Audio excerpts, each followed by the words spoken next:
The doctrine of the last day and eschatology, the final fate of the universe, may be considered the second great doctrine of the Quran.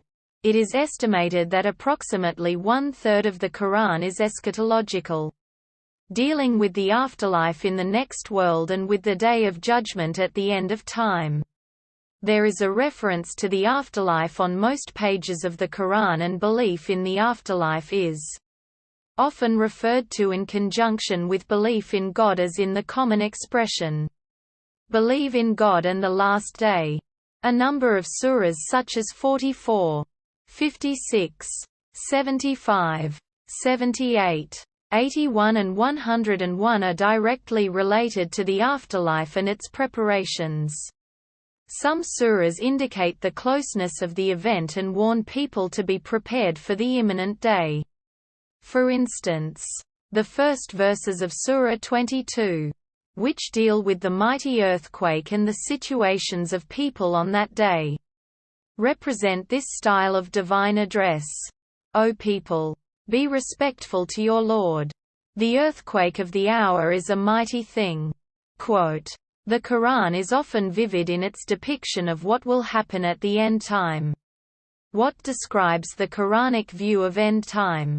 The climax of history, when the present world comes to an end, is referred to in various ways.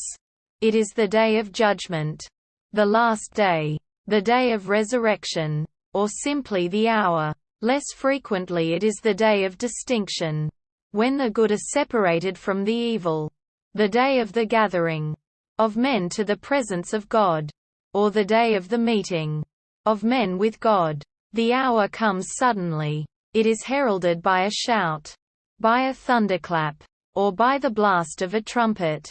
A cosmic upheaval then takes place. The mountains dissolve into dust. The seas boil up. The sun is darkened. The stars fall and the sky is rolled up. God appears as judge, but his presence is hinted at rather than described. The central interest, of course, is in the gathering of all mankind before the judge. Human beings of all ages, restored to life, join the throng. To the scoffing objection of the unbelievers that former generations had been dead a long time and were now dust and moldering bones, the reply is that God is nevertheless able to restore them to life. The Quran does not assert a natural immortality of the human soul. Since man's existence is dependent on the will of God, when he wills, he causes man to die. And when he wills, he raises him to life again in a bodily resurrection.